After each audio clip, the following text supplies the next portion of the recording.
Hello, ladies and gentlemen. I hope all of you are staying safe and are in best of your health. I extend to you a warm welcome from ETCFO. My name is Vartika Rawat, and in this special series, Future of Compliance, brought to you by Clear, from the makers of ClearTax, we bring to you this exclusive fireside chat on leveraging technology to improve compliance. As we know that CFOs are focusing on maximizing revenues and reducing costs. And while they're doing so, compliance is an ever-present element in their effort. For CFOs, managing compliance, it is like a double-edged sword. The compliances are frequently changing, which makes it cumbersome and challenging. So, therefore, understanding the importance of AI, automation, a cloud based approach could be a game changer for enterprises in their compliance journey. So, let us explore how to simplify compliance with digital tools and how to build a robust, agile, and resilient future with the right compliance tech.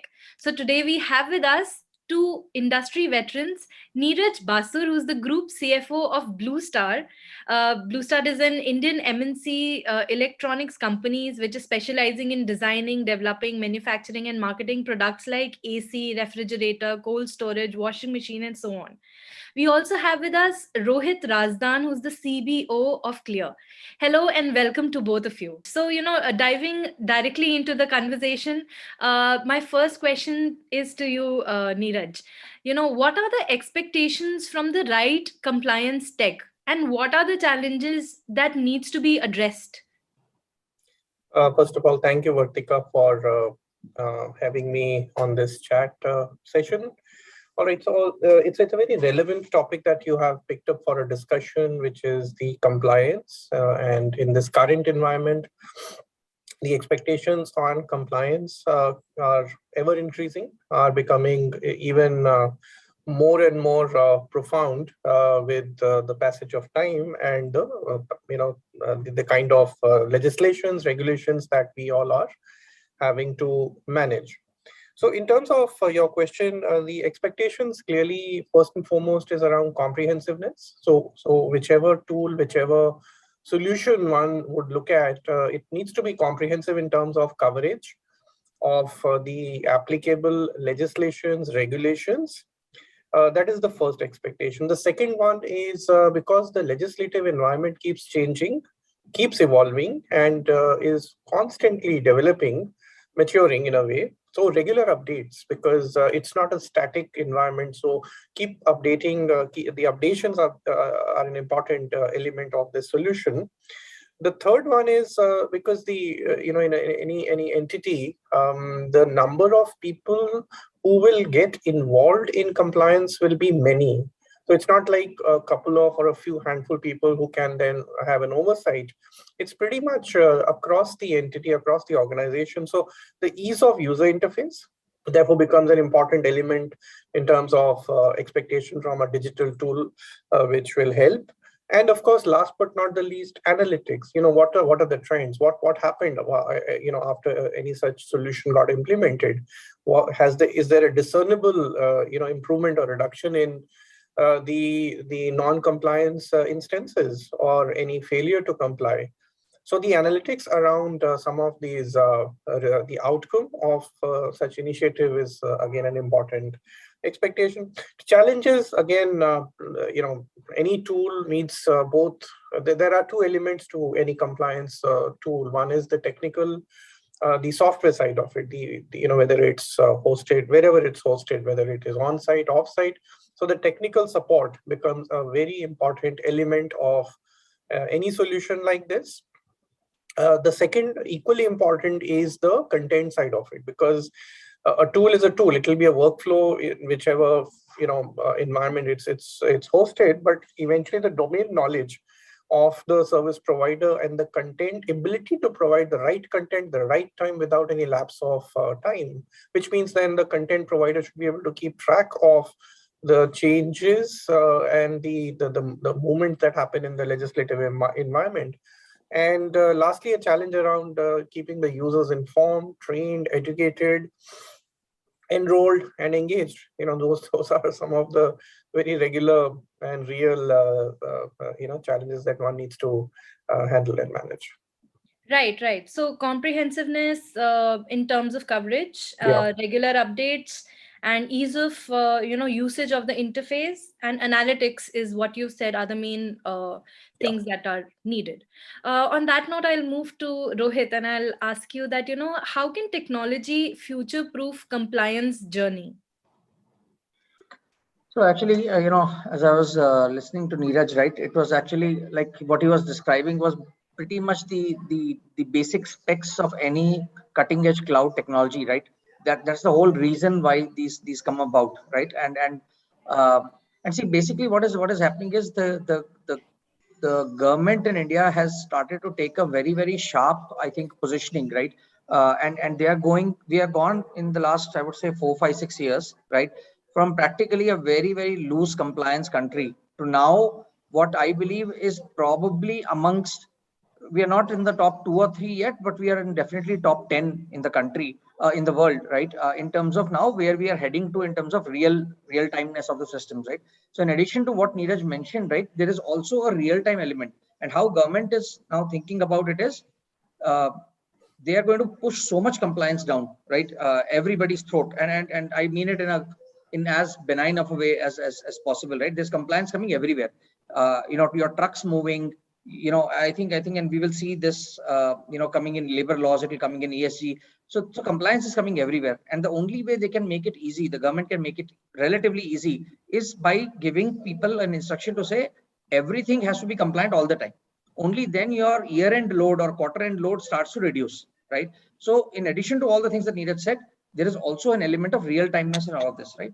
Now, the other thing to kind of think about this is as a digital tools, or I see no other way for very deep cloud technology. I see no other way which comes in as a solution, and let me tell you why. Right, for a regular company, or let's say a mid-sized to large-sized company where compliance starts to become I would say a meaningful topic of discussion, right? And the penalties start to become large, and your probability of getting caught into any government cleanup starts to increase, right? So there, as Neeraj rightly alluded to, things are changing at such a fast speed, right, that it becomes very difficult for regular, the employees of a company to keep pace with it, right? So that's point number one.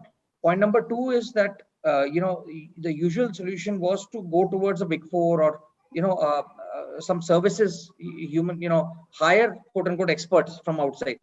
The problem with that is now things are becoming real time, right? It's become compliance and operations have become merged, right? So you cannot have, when something becomes day-to-day operations, you cannot have a third party, you can have third party come in to advise, but not third party to execute on a day-to-day basis, right? The third thing is the ERPs, the global ERP systems, which companies like Blue Star and others would have implemented right now, they are not very nimble and very agile, right? So this is actually a completely new seat on the table that has gotten created, which has to interact between the people in the company, with the regulators, and with your homegrown systems. All three are required, and then on top of it, to keep people, updated and trained on this. And there is no other way other than a cloud solution to do this, purely because of the speed of change. Even the technology stack, right? Even within AI, as you mentioned earlier, right? See, the government has moved to AI based, I would say, catching of people, or catching non-compliance. Government has moved there. So now we are all kind of the subjects of the government, right? So we have no choice. Whatever they are doing, we have to follow it, right? And the AI stack itself is changing so much that if you have any on-premise solution implemented, it will go outdated within 6 to 12 months, or maybe 18 months at max. Things are moving so fast. So in that sense also, right, what you need is, you need somebody who understands the law and the intent behind the law, who understands the technology stack, right, and who at the same time understands the context of Indian enterprises, right? That you may be somewhere, you may be on SAP, you may have a vendor who's on Tally, you may have a third guy who's doing manual entry. So how do these things interact with each other? That also, that context has to be understood. Only then the right solution can be provided, right? And that's the problem fundamentally that we are trying to solve. And we believe this is the start, as Neeraj also very rightly, and I was quite actually happy about the fact that he mentioned upfront comprehensiveness. Because see, in the last 3 years, 4 years, right? First GST came, right? Then GST has been changing, as we all know. Then e-way bill came. E-way bill has been changing. Then next year e-invoicing came. So as I see it, over the next 10 years, there will be probably 10 to 15 different kinds of compliances which will touch you.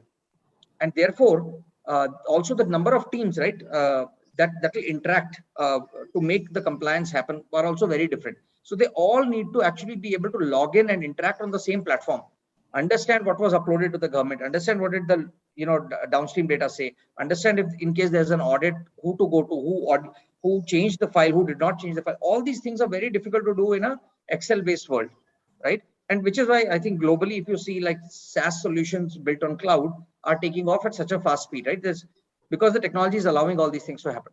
So I don't know if I exactly answered your question, but at least those are my perspective on why the stack that will address these problems will be a very specialized stack. It will not be a generic stack. Generic stack just will fail. And the penalties will be too large compared to the cost of the stack. Right, very valid point, sir. In fact, the point where you mentioned that compliance and operations have merged today is a key point to note.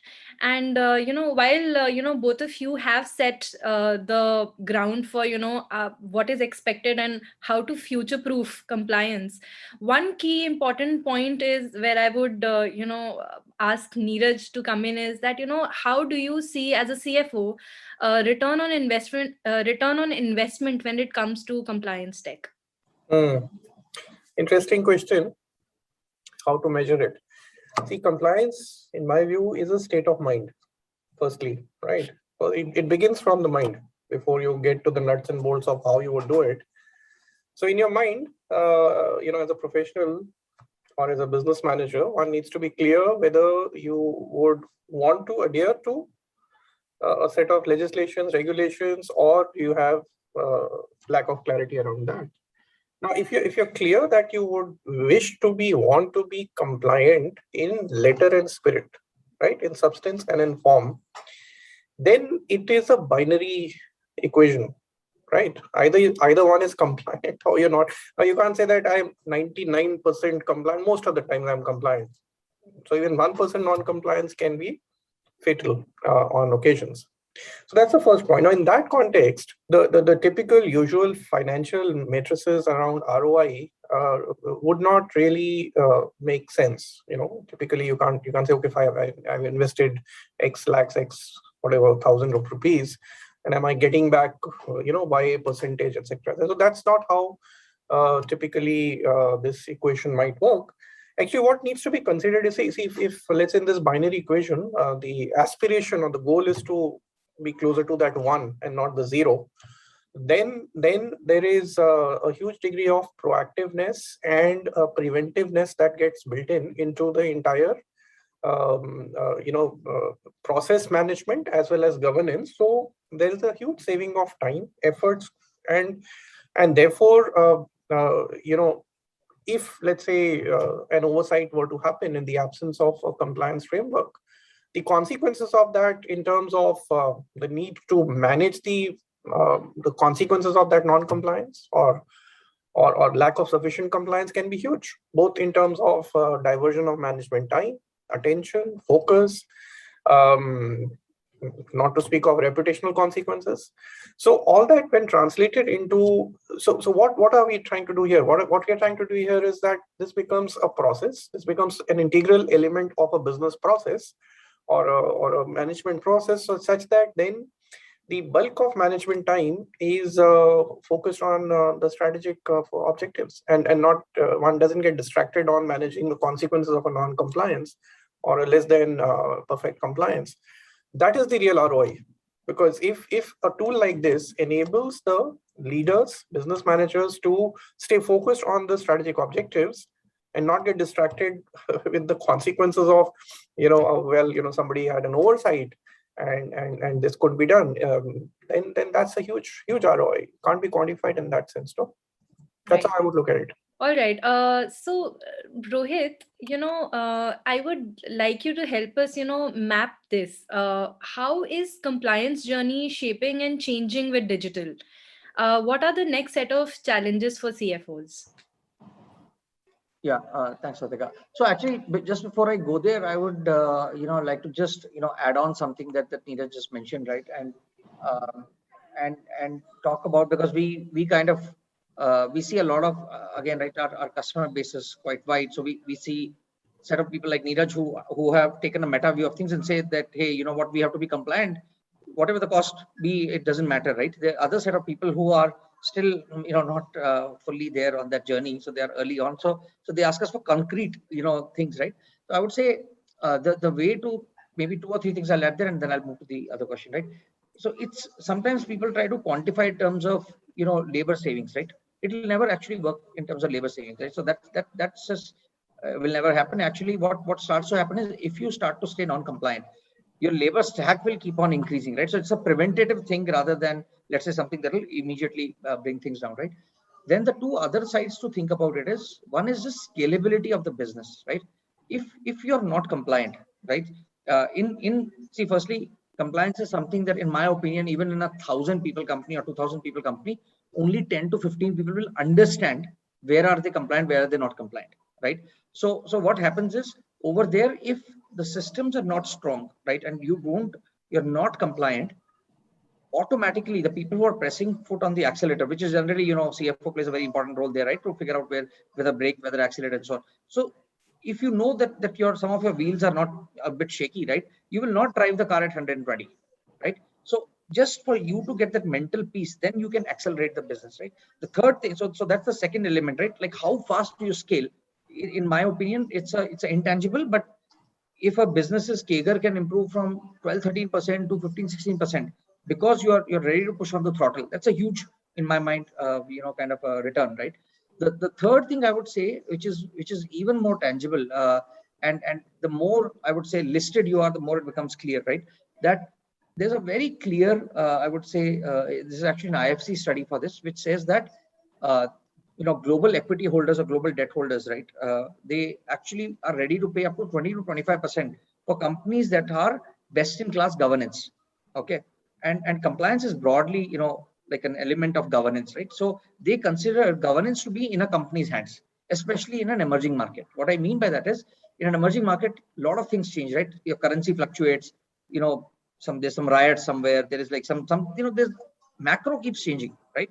However, governance is in a company's own hands, and people can very easily detect at this point of time who is well governed and who's not well governed. As Neeraj rightly said, it's a state of mind, right? So, and it's state of mind, you can't be you can't have very dissonant, I have very good governance on the board, but my GST compliance is completely crappy, or my labor compliance, that doesn't work, right? So therefore, in my mind, you can actually see the return in terms of multiples of these companies itself, right? Public market companies, the companies that are better governed, somehow market smells that better governance, and the market will reward it over there as well, right? So just wanted to round out a couple of 2 or 3 points, which we have seen sometimes help people make that leap, right? Cool. Now coming back to your primary question, which I've completely forgotten now, if you don't mind repeating it, and then I'll come. So basically, how is compliance journey shaping and changing with digital is what we were asking. And what are the next set of challenges for CFOs? A few of them you've already mentioned, that, speed of change is so much that, everybody has to keep up, and which is a big challenge for everybody. So please, over to you. Yeah. So I think I'll talk about 2 or 3 things, right? I think the first thing is, for any tool or any kind of service to take effect, right? It starts from the hygiene of the company's data itself, right? In my mind, the first thing, companies like either ought to do, or, and again, right, we are no different, right? We, even as a digital company, right, we still have like some paper-based solutions and so on and so forth in the company, right? The first thing is just to go digital on everything and record everything, right, in the right place. Once that happens, right, all your things become much simpler from that point onwards, right?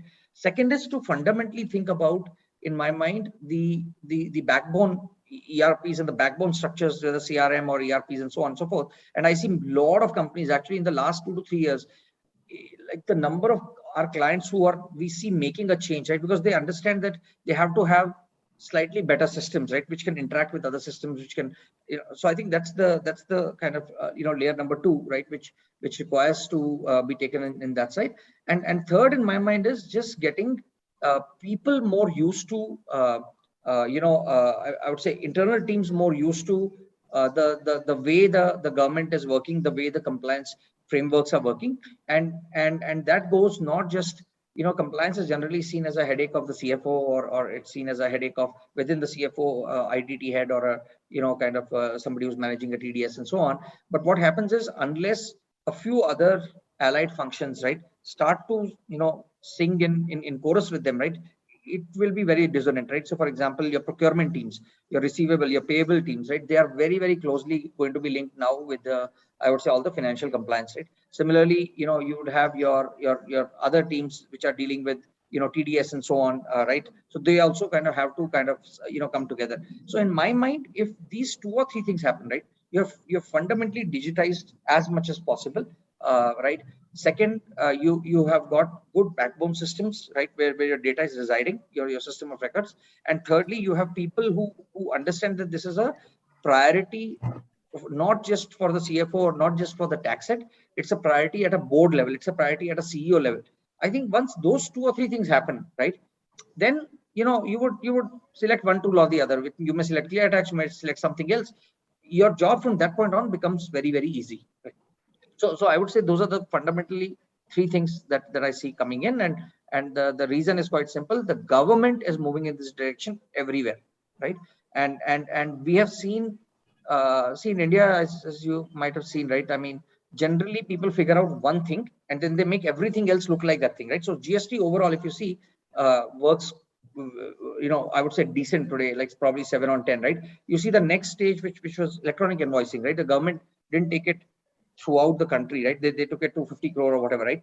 It's, you don't see as many. In fact, a lot of people may not even know something like this is implemented, right? Which is great, right? Because it just came in and became part of the infrastructure, right? And it is real time. So it's actually a lot more complicated, theoretically speaking, than GST, right? So I think, this is the direction the government is going in. And now, as we see it, this will happen in all other forms of compliance. There'll be similar authorities made. They will provide APIs, right? And they will ask you to submit things real time, right? And so I think the more people start to move proactively in this direction, look at everything that is paper in their company, especially that deals with a few of these compliances, and start the digitization process today.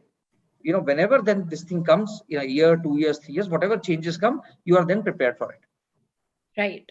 On that note, I'll come to Neeraj and I'll ask him that, what role is technology playing in your compliance journey? Yeah, so I think Rohit has already set the entire context nicely on the technology side.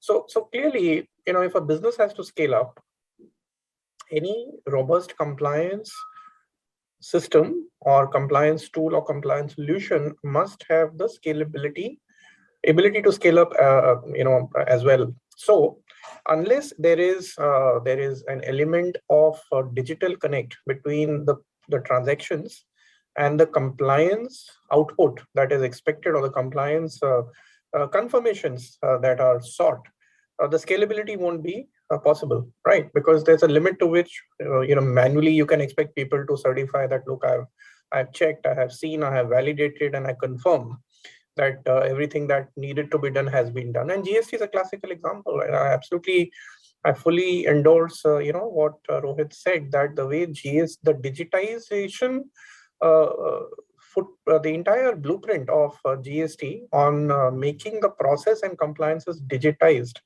is hugely impactful, because that and just imagine the entire situation pre-pandemic and post-pandemic. The very fact that everyone was kind of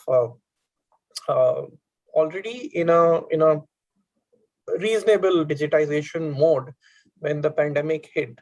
At least the supply chain, to the extent of purchase and sales transactions, came back on track very quickly, because there was an embracement of the technology to a very large extent. So the entire compliance solution, which sits on, let's say, a workflow enabled environment, or which is a bolt-on on any ERP, there must be a real-time interface between the two tools, which will help finally from a overall governance perspective or controls environment perspective. What is always preferred is automated controls versus manual controls, and preventive over detective. So one would not want to be in a space where you are trying to detect any misses when it comes to compliance at a transactional level. And please bear in mind, there is a huge onerous responsibility that the KMPs hold in the current environment, where end of the day everyone is certifying finally to the shareholders that in any company there is a compliance process, there's a compliance system, and that it is sufficient and that it works. So that's the kind of certification that's going to happen. Not just that, yes, there is a compliance process in place, but then it is effective, it is sufficient, and it works. Now, how do you certify that? How do you certify that humanly it's not possible to have a transactional oversight? So answer is a digital solution. Answer is a greater emphasis and element of reliance on technology. There's no other third way. Any other way will be suboptimal. That's my view. Right. All right. So, Rohit, we would like to know that, you as an expert here, you as a tech solution provider, what are the best practices to future-proof compliance? Yeah, so I think honestly, I don't have too many other things compared to what I just said earlier, right? Which is that it takes time for companies to become fully compliant, right? It's in my mind, from the time CFO and a CEO decide, or a board, I mean, in the worst case, right? They decide that, you know what, let's stop screwing around, let's just become compliant, right? There's some places which are I would say, which have global norms where it is imposed. There are other places where they have to make up their mind whether we want to do it or not, right? Once that happens, right, it takes, in my opinion, what we have seen, somewhere between 9 months if you're very good, to like 18 months if your systems are not that well in kind of place, right? So to the path to become compliant and the path to stay kind of future proof, right, in my opinion, is very, very similar, right? Again, the 3 plus that I'll just mention again: digitize all your data, right? Make sure that it is available and it has got right permissions and all of those things in place, right? Have the right backbone systems over there, and then kind of have your, I would say, elements of your teams kind of on the same page, right? Now you can double click in all of these and you can say, hey, set up the right kind of task forces, give it the same discipline that otherwise you would give to a revenue miss, right, or a cost overrun and so on, right? So it needs to have similar discipline. What generally we have seen happen is, it starts in earnest because of some either slap on the wrist or some sort of a directive or something, right? And then it loses pace, right? Now, and again, right, I'm not saying that we as a company are any better, right? Like revenues are very critical and so on, right? But now what we see happening is, and we have some sense from what our vantage point, right? The penalties and interests and all of these things, right, are going to increase very, very fast, right? If you see, again, I don't want to take names here, some of the best companies in India, right? Like, and again, right, there are things that sometimes they do for one reason or the other, right? And they get caught and they then land up front page of ET, which is no fun for anybody, right? So I think those are the consequences, right? The other thing that I would say, to stay, future proof, right, is, and I'm looking a little bit further, and what the government is trying to do, actually, they are, along with compliance, government is forcing operations, right? I'll go back to my point, right? So what that means is, very soon, how compliant is your ecosystem is going to determine how compliant are you, right? In case of GST, it's very, very extremely present because of your input tax credits. You have a non-compliant vendor, they don't do their job well, you get hit by input tax credits, right? So now, for you to be fully compliant, as well as cost efficient or efficient from a costing perspective, you have to make sure you are dealing with compliant counterparts. Those compliant counterparts may be, logistics vendors on one side, they may be, some sort of, let's say, labor agencies on the other side, and so on and so forth, right? So you have to start defining rules and truly following those, right? And I'll give a very small example that we saw many times during the e-invoicing process, right? So what happens is, like, a lot of companies have made rules, right, that are made for, I would say, check the box, right? So what happens is, okay, you have to fill your GST, you have to fill your PAN ID, and so on and so forth. Now when GST and invoicing came in, those, people started to say, okay, do we have the right information? And they realized that they don't even have the right information. Half the things that are entered are actually wrong. So what happens in that case is, your ability to be compliant when your ecosystem is not compliant, right, starts to reduce. Not today, but maybe from 6 months, 12 months, 18 months perspective, right? So if truly somebody wanted to look forward, they would start to think about, are my counterparts also compliant? How do I know it, right? What kind of certifications do they have in place? How do I know they are compliant? So that's my, I would say, only other thing that I would mention in addition to the points I suggest. Right. Valid points, sir. One of the point that stood out was aligning your company with the government initiatives or government legislations that are coming and the way they are coming. Right. So, on that note, I'd like to come to Neeraj, and there's this thing that happens. There's this sentiment where it is said that whenever digital transformation happens, compliance is the last part where companies look at digitalization. So on that note, I would like to ask you that what can CFOs do to avoid the trap of compliance being a panacea to all companies concerned, or simply putting it, a source of cost center? So over to you, sir. That can be true. I guess the way to address or the way to resolve this issue is to not treat compliance as an additional element of any process. If compliance is embedded in any and every business process or any transaction that needs to be completed, then it won't be seen or perceived as a cost center or an additional cost or a burden that needs to be managed. This needs education. This needs awareness building, training, engagement, and to a very large extent, like I said, it is about eventually it rolls up to the environment and the culture, and once that starts to understand that every process will have one or more than one compliance touch points, and they need to become an integral element of the process itself, then it so that the real question is integration. So how does one integrate compliance into the core process itself? Then things become easy, and it doesn't really stick out that, okay, by the way, do I need to? There's no optionality around it. Of course, this, like I said earlier, by having this approach, by following this philosophy, one definitely avoids fighting unnecessary fires, unnecessary, unplanned events, which can be far more costly or costlier than the cost of complying itself.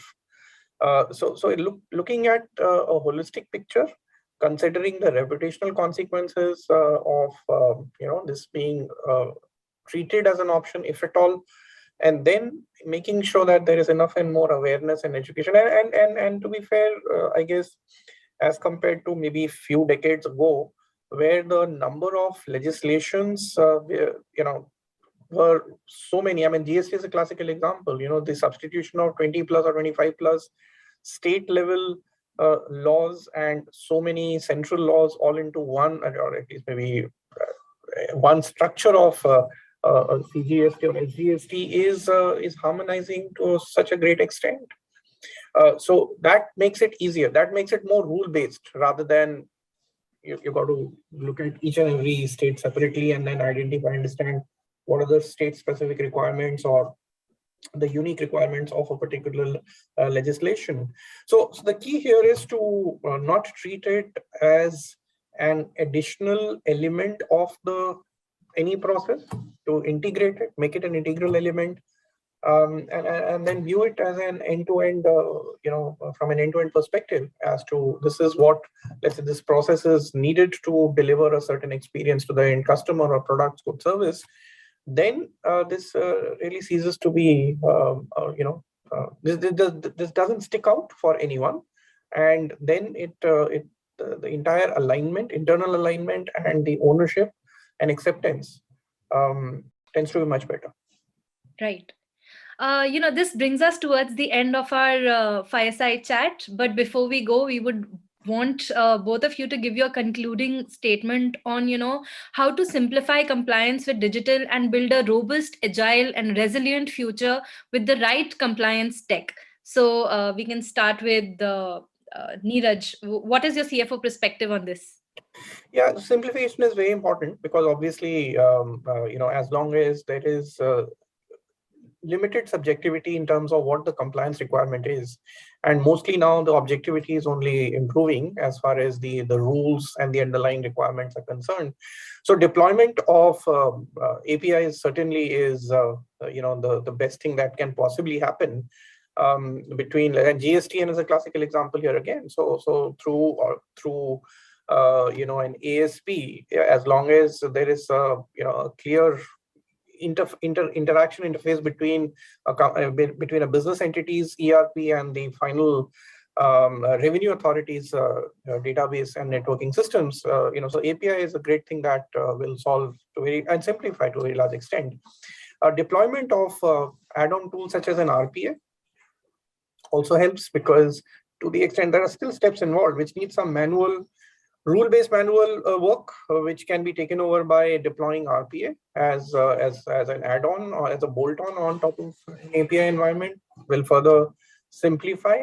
And above everything else, making it applicable to 100% of the transactions, rather than just trying to pull out some sample transaction and then having an oversight on top of that, a specific subset of transactions.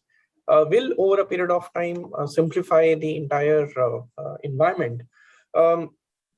Simplification also involves making sure that people are informed, kept well informed, and there is no human intervention in alerting someone. So the kind of alerts, reminders, escalations, to the extent escalations are needed, auto-generated escalations, will all help smoothen out and simplify the entire adherence with the requirements of legislation. So, but like I said in the beginning, the important thing is the user experience with the tool, and ensuring that the entire backend content is not outdated. Because if the laws change, if there is a change in a form, and if the content is not changed almost real time, then very quickly people will be forced to switch over to a manual compliance system, and then it takes a lot of effort to bring people back to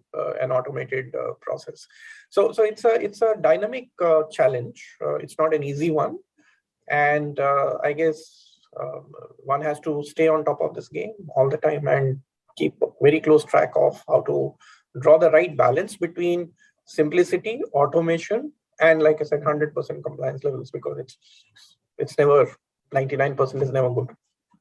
Right. Rohit, what about you? What's your expert opinion on how to simplify compliance to build a robust, agile, and resilient future with the right compliance tech?